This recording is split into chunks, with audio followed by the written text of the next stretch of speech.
Have you ever experienced something so crippling in your life that has made you feel broken? I have. Are you someone who has a giving heart but is struggling to feel good themselves? Are you consistently putting your needs aside to take care of everyone else? If so, you're not alone. Giving starts with giving to yourself so that you are able to give of yourself to other people. Isn't it time you took back control and discovered what makes you tick? Join me in my journey and find out how you can feel better about yourself, live your best life, and share that with others. Thinking of yourself, it doesn't make you selfish, it makes you brave. I'm Nelia, and this is the Giving Starts With You podcast. Hi, everyone. Welcome to another episode of the Giving Starts With You podcast. I'm your host, Nelia Hutt. Thank you so much for coming and enjoying this time with me one-on-one for another episode. Today, we're doing a solo episode, and I want to tell you all about my ukulele project in Costa Rica 2 weeks ago. So, my best friend of 45 years, yes, 45 years. That in itself is something to celebrate. We have, since we were 12 years old, said that the year that we turned 50, we would go to Costa Rica. And so here we were, we, turned 50 this year, hard to believe. And we went to Costa Rica. We didn't think it would happen in the end, but it did. And I'm so blessed to have been able to execute another ukulele project while we were there. So just to let you know a little bit about it, the ukulele project is all about sharing music with children around the world. And the reason why I'm so passionate about this is because music played an integral part in helping me heal and helping me feel better about who I was, in managing my mental health, anxiety, depression, all the things. And I really do feel that the arts and teaching music and teaching the arts to adults as well as children is so very important. Sometimes when we find ourselves in the hardships of life and in these situations where we can't seem to find an out, it's important to learn how to express yourself. For many years, I couldn't express the way that I felt until I started giving back, and when I started just showing up for myself and enjoying my music and my art. And that's one of the main reasons why I started the ukulele project in just before the pandemic hit. So fast forward to 2022, and my best friend and I, Milena, we went to Costa Rica with my son. We went in a beautiful area. Costa Rica is lovely. First time I have been there. It's like no other place I've ever been. It's so luxurious, and I've never seen green, so many versions of the color green in my life. And just the wildlife and the people and the animals and the peace that I got during that trip is phenomenal. But I do have to say the highlight of all of that was meeting with the children at the Escuela Artola, which means the Artolo school, to share the gift of music, to share laughter, to share humanity, to make this connection, and let them know that we remember them. We remember, that they exist, and that we're all really here to live our lives and help one another. So I connected with, in getting ready for this trip, I connected with Elsa. Elsa Bonilla is the director of Creciendo, and I'm not sure if I'm saying that right, Creciendo Juntos, which means growing together. They're a nonprofit who helps their community in so many different ways. And I'm so proud to say that in a few weeks, you will be hearing my interview with Elsa. I'm going to bring her on the show. She can tell her all about what she's doing in that incredible space. And they partner up with Amigos of Costa Rica. So they are helping in so many ways. So I contacted Elsa and didn't know Elsa before, did some research. And Elsa is an incredible person. She introduced me to Ronald. So Ronald was my liaison between the school and between the nonprofit. And so they welcomed my son and I with open arms, which, the work that they do there is limitless and so unselfish. And I was able to go and see, even just 10 minutes off of the resort in the middle of nowhere, and connect with them one on one and find out how they're helping in their school and what their goals are and what they're doing in their classrooms. And I was so privileged and honored to be able to be invited into a grade 2 classroom. So from the moment we arrived, I met the vice principal. We went in, my son and I. We had brought 19 ukuleles this time. In a matter of 4 days, we had put together 19 ukuleles. And so this was a very last minute project. And it's always more. It's always more than ukuleles. It's about connection. It's about love. It's about friendship. It's about just meeting other human beings in different circumstances and different situations. And so our intention was to bring the music, to give a little concert, to perform a little bit, just so the kids could hear, what is a ukulele? Some of these kids have not seen a ukulele before. So what is a ukulele? Show them what it's supposed to sound like, give them a few lessons. And we have to remember, they have to be geared to the age of the child. So these are grade 2 students.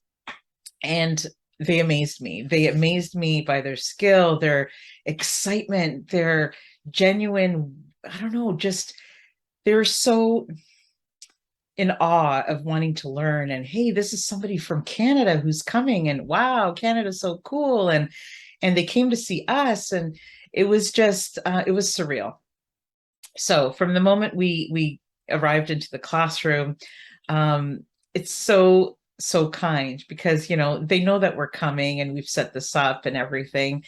And their way of showing appreciation is giving back to us, which is incredible to me, because the whole situation and the whole project is giving back to my son and I and all the people who donated the ukuleles. But it was interesting. So they said, well, we have a little presentation for you. And so a little boy came up to the front, and he was so sweet. He was about 7 years old, 8 years old, and he started to speak English. And his English was incredible. And he was, he read from a little cue card, and he was shaking and he was so nervous.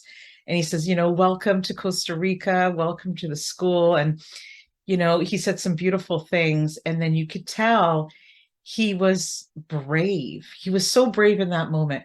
You could tell he was frightened to death, but at the same time, he did it. I felt so proud of him in that moment, even not knowing who he was. The moment he stopped his little speech, he ran to the teacher, hugged her, kind of tucked his face in, and began to cry. So it was very moving.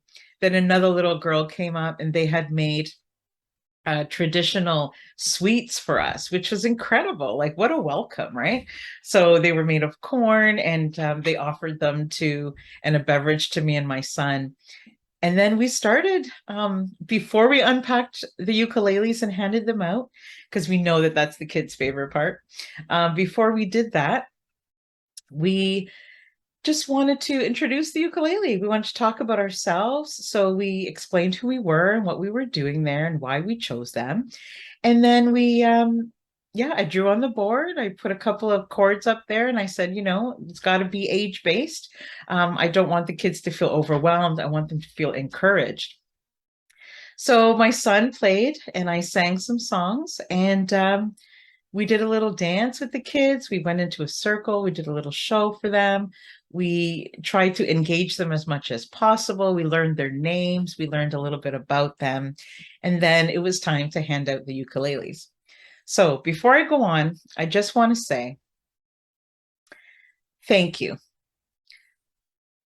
When you donate a ukulele, you're not giving me money. You are providing a gift for someone. I want people to know that the money doesn't come to me. The money is a gift to buy a ukulele that provides, oh my God, this joy and happiness and tears. One child was so overwhelmed. I asked if I could take his picture, and he just bowed his head down and started to cry. He was so, so happy in that moment and so joyous and so at peace.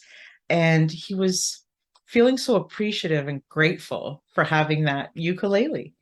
And, ukulele doesn't save the world, but in that moment for that child, it was everything. And it was written all over his face. And it's those moments that make me feel alive. It's those moments that make me go beyond the uncomfortableness of asking for donations. It can be hard sometimes to hit people up for donations, but when you remember who it is that you're helping and where the money is going, then it's fantastic. It's fantastic. And it makes it so much easier for me because let's face it, money makes the world go round. And without donations from you beautiful people, these things don't take place. And so I want to say thank you. I want to say thank you for reaching into your wallets and for caring about these kids and for helping me share the joy and memories and pride and I don't know, everything that goes along with what these children felt in that moment. And it's not just that they get to keep the ukulele. Some of the ukuleles remain in the classroom. And after speaking with the teacher one-on-one with our translator, of course, they're going to actually take some of those ukuleles and teach them in the different classes. So this school is from kindergarten, what we know as kindergarten, JK, to grade 6. So I was able to have a look at the school a little bit, and they're hoping to extend this program throughout their entire school and other schools in the area. So it's the beginning. It's the beginning of something beautiful. It's the beginning of a community. Yeah, so when it was time to give out the ukuleles, I had all the kids jumping up at once. They were all jumping up. They were all coming and running to me. And I was like, ho, ho, ho, okay, 1 second, and I learned their name, learned something about them. My son and I made sure that the ukuleles were tuned, and we handed out the ukuleles. Now, slowly, one by one, we would teach them what the different strings were. So this is 1, 2, 3, 4. These are the notes. And we would write it out for them. Now, what I found incredible was that the children shared with the children who did not necessarily have a ukulele in their hands at the time, because it's crazy, there's so many students, it's tough for each of them to have their own, but although we try our best, they shared without even being asked to share. So they would try it, give it to their peer, their friend, help them try it. It was overwhelming. It was overwhelming to see one little girl. I tried to take pictures of all the children, and so that one of the personal things that I like when we do the project is to provide a personal photo for each donor that sent a ukulele. I think it makes it more personal. I think they get to be happy in their heart and see the actual person, the actual child who received their gift. And one little girl just refused. She refused to have her picture taken without her best friend. And I thought this was so beautiful and reiterated the reason why I was in Costa Rica as well with my beautiful best friend. And I realized how much relationships really make the world go round. Whether you're in grade 2 and you have someone you can count on, and you share your joy of your ukulele with your friend, or whether it's, you're performing in front of the class and you want to go up with someone else because that two feels more comfortable than one. Whatever the reason is, we all need someone. Life is it's too hard. It's too hard going through it all alone. And together we're stronger. And I really do believe that with all my heart. And I don't know. I'm sorry. I did not prepare very well for this episode. I'm just so excited and thought I would just talk about my feelings today. So today is a little bit different. It's just all about feelings. So each of the child had a ukulele. We were trying them out. And one girl really took so quickly, you can just tell like music was in her blood. She was excited. She was going around teaching everybody. So I said to her, I said, Sophia, would you like to come in front of the class and demonstrate the song that we learned? Because I thought, let's learn a Spanish song. It'd be a little bit easier for them. It's something really simple, and let's work on that and get it down solid. And she was a little shy, but she was also very proud of herself and very excited to get in front of the classroom to show everyone. So she got up there, I videotaped her. She did, she played the song for us so beautifully. And she was just, when she got to the end of the song, she just stood taller and she was like, hey, I did it. And it was just another example of how all of us, me, you, everybody listening, how sometimes we're afraid. We're afraid to take chances. But when we do and we succeed, even if we do and we fail, we're still proud. We're still proud that we went through that fear. And I could tell in that moment that that had just happened with this little girl.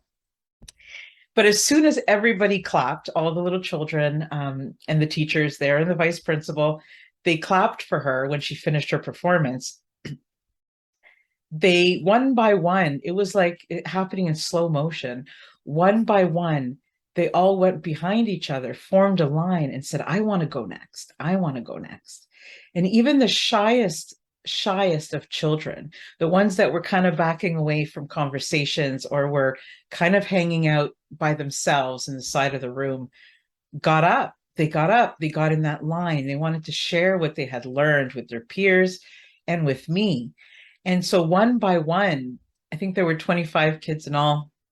One by one, they went up, they looked to me for direction, they started to sing and play. And I realized once the 25 performances were done, my face hurt a little. And I was like, what the heck? What's going on? And I realized I had not stopped smiling ear to ear from the moment I stepped foot in that classroom.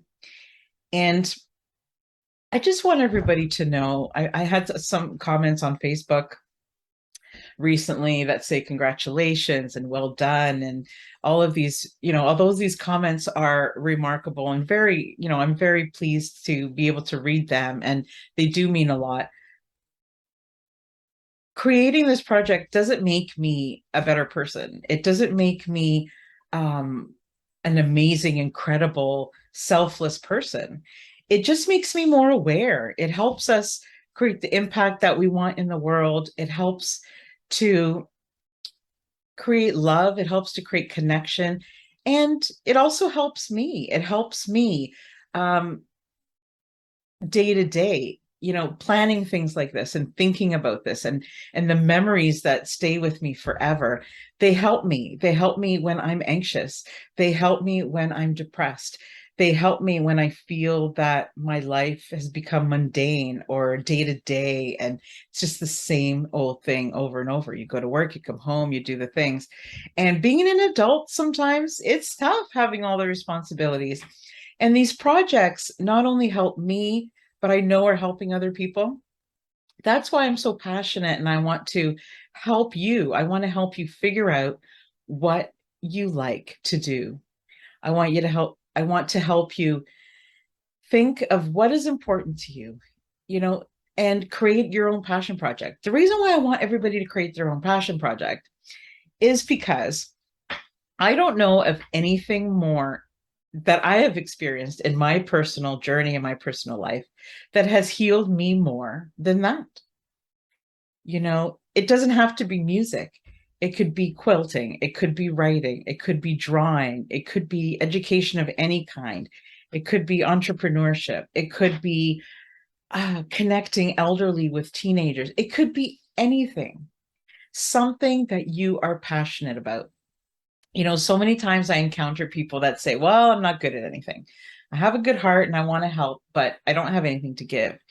And that's when people get stuck.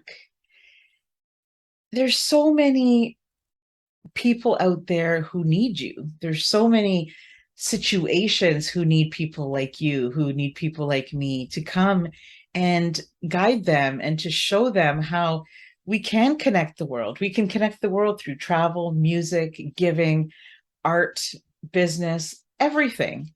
And so whether you have your own business or whether you have you're an employee and you work for someone, whether you have children or whether you don't, whether you're married or whether you don't, whether you live in an impoverished country or a rich one, whether you're male or female, whether you're black or white, we all want love. We all want to end loneliness. We all just want to feel like some excitement in our lives, some adventure. We all just want to be accepted too. And there's no better way that I know how to do this than to just do it. You know, everybody can make a difference. It's just how you choose to make a difference is unique to you. So there's nothing that I feel more confident about. There's nothing I feel more excited about. There's nothing in this world that I love to do more than helping other people. And it's just because it feels better than anything I've ever experienced. For many years, I had all the things that are supposed to make me happy. I have a wonderful husband, a beautiful child, a wonderful family and best friends, and a roof over my head. And there was just something always missing. And for a long time, I was looking to other people to fill that, but it's not what it's about. So I don't know if you guys are sitting there and you're thinking, oh, this is so great. It sounds so great. And I wish I could do something like this. Oh my God, it's so easy to do, but you do need guidance because a lot of people have the ideas, but they don't execute them. They never actually get to where they happen. So yeah, I want to say thank you. And this episode was just a little sneak peek into how it felt for me. And I couldn't have done it without you guys. So thank you so much. My family and I are preparing to work on my son's Evan's Loop Eggs for the Homeless. It's going to take place the weekend of November 13th, where we just feed and give some toiletries to 50 homeless people here in our area. And we're always open to donations. If anybody wants to donate, you can just go onto the website under projects and you can donate right there to the homeless project. What we do is we buy hats, mitts, gloves, washcloths, shampoos, razors, sometimes a pack of cards if we have enough donations. We get like gift cards for people to buy coffee and sandwiches. And we also make lunches. We include sandwiches and drinks and vegetables and candy because it's just past Halloween, and basically it's just a basket of love. And the children that we get involved every year, there's different kids that get involved. They create homemade greeting cards, and the messages inside and the time that they take to create this beautiful photo or drawing and beautiful words inside this card that we give to our homeless friends means more to them, I think, than the kids can begin to imagine. The best part of the whole thing is that it was created by a child. It was created by my son when he was 6. And it's just a reminder to all of us out there who want to create their own project. If you see a problem and you have a solution, or even if it's a temporary solution, it doesn't have to be this big thing where we have to save the world all at once. But if you see a problem and you know of a way to help, think like a child. Don't don't look at all the challenges in between. Just look at the beginning, the end, and figure out all the steps. So thank you guys again for donating and for just listening into the show. It means more to me than anything. I'm going to be back to interviews next week. If you have any questions or you want to get a hold of me, just reach me at hello@neliahutt.com. And that's hello@neliahutt.com. And I love meeting new people, love talking to you all. And I'll see you again next week on the Giving Starts With You podcast. Thank you for tuning in to this week's episode. If you enjoyed what you heard, please subscribe or leave a review. See you next week on the Giving Starts With You podcast.